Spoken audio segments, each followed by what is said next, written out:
Good evening. From Washington, I'm Ezra Klein, sitting for the one and the only Christopher L. Hayes. Tonight on All In, nuclear states, Russia and the U.S. own 94% of the world's nuclear weapons. Yes, 94% was that number, which makes this current spat a bit more intense, right?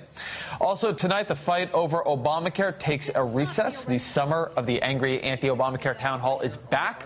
But unlike last time this story played out, it is Republicans who are feeling the heat.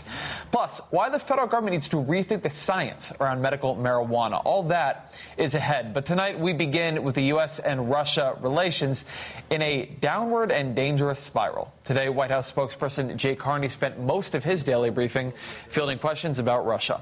The president announced a rare news conference for tomorrow. We expect he will answer a flood of questions about the increasingly chilly relations between the two countries. Now, when you hear that the U.S. and Russia are bickering, when you hear their relationship is deteriorating or on the rocks, I want you to keep in mind, these two countries, our country and Russia, still hold 94% of the world's nuclear weapons. 94%. You can see it on this graph. The chart comes from the Plowshare Fund. It's using estimates from Hans Christensen and Robert Norris of the Federation of American Scientists. And if you look over there on the left, you got Russia with 8,500 nuclear weapons. You've got America with 7,700 nuclear weapons. And then you've got this long drop to third place, which is France with 300 nuclear weapons. I mean, they probably couldn't even kill like 1 billion people. They're pikers. And one thing to know, by the way, is these aren't your grandfather's nuclear weapons, and I mean that very literally. These weapons are typically 10 to 50 times as powerful as the bombs dropped on Hiroshima. Just keep that in mind. Now, the reason I bring this up is not abstract. A couple of years ago, when it looked like relations between the U.S. and Russia were improving, when we were having the Great Reset, as it was called, nuclear disarmament was on the table. We were potentially going to begin drawing this armory down. We passed the START Treaty, which limited both countries to having only about 1,550 fully operational and deployed nuclear weapons beginning in 2018. Now, look, that's still enough to blow up the world quite a few times, but, you know, baby steps towards not having Armageddon. And the hope was that we could keep going further than START. In particular, there was the idea that maybe both countries could get under 1,000. And if they could get under 1,000, they could start talking to France and to China and to others. And maybe even if total zero is impossible for nuclear weapons, we could get the numbers down quite a bit lower. But that's not been happening, in large part because Russian President Vladimir Putin has not been so open to talking disarmament, at least not unless the conversation includes a whole lot of other things he wants in. That's part of why the U.S. canceled the summit. There's no real reason to have it anymore if they weren't going to discuss disarmament. Now, you know, nuclear weapons are not like most issues in politics, right? You get the deficit wrong, you get it right later. You get the tax system wrong, there's always next year. If you're looking back in 10 or 20 or 30 years and you're really wishing you hadn't gotten that nuclear weapon policy wrong, you're probably in a pretty dark timeline, my friend. Joining me now is Joe Cirincione, president of the Plowshare Fund, a global security foundation, and a man trying to keep us out of a very dark timeline. Joe, it's good to see you. My pleasure, Ezra. Thank you. What broke down in these talks? Tell me where we were a few years ago that had people optimistic, and what happened that now has people pessimistic. Well, when President Obama came into office, he made a very dramatic speech in Prague in 2009, calling for a world where the safety and security of its people can be envisioned without nuclear weapons at all. And Russia responded. And President Obama and then President Medvedev quickly agreed on a first step, a modest treaty with verification measures that would draw down some of the nuclear arsenal. Domestic politics intruded in the U.S. It took a while to get that treaty ratified, but they finally did. So now they're ready. That was late 2010. That was in December 2010. That's yeah. right. Then domestic politics blocked any further progress on this, but now President Obama is reelected. He announces in June in Berlin that he's ready to take the next step, go down another third. So cut the U.S. strategic arsenal by another third. But here's the problem. Putin won't agree. He's dragging his Cold War heels. Now, and why won't Putin agree, right? If there was this thaw between Obama and Medvedev, obviously Medvedev acted, most people believe, with a fair amount of agreement from Putin. Medvedev is still involved in the government, as I understand it. Yes.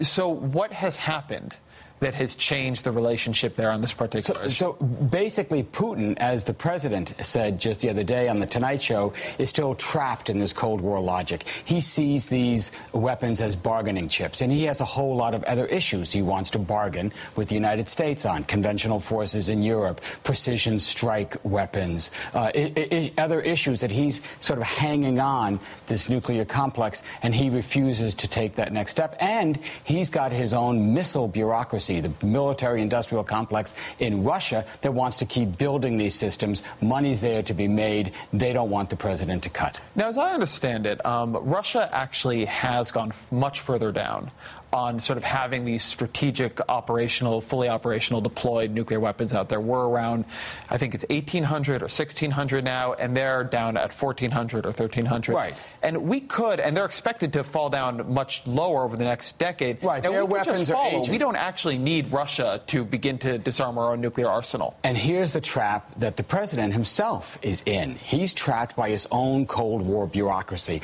the people who build and maintain these weapons, and see them as bargaining chips, just as Putin does.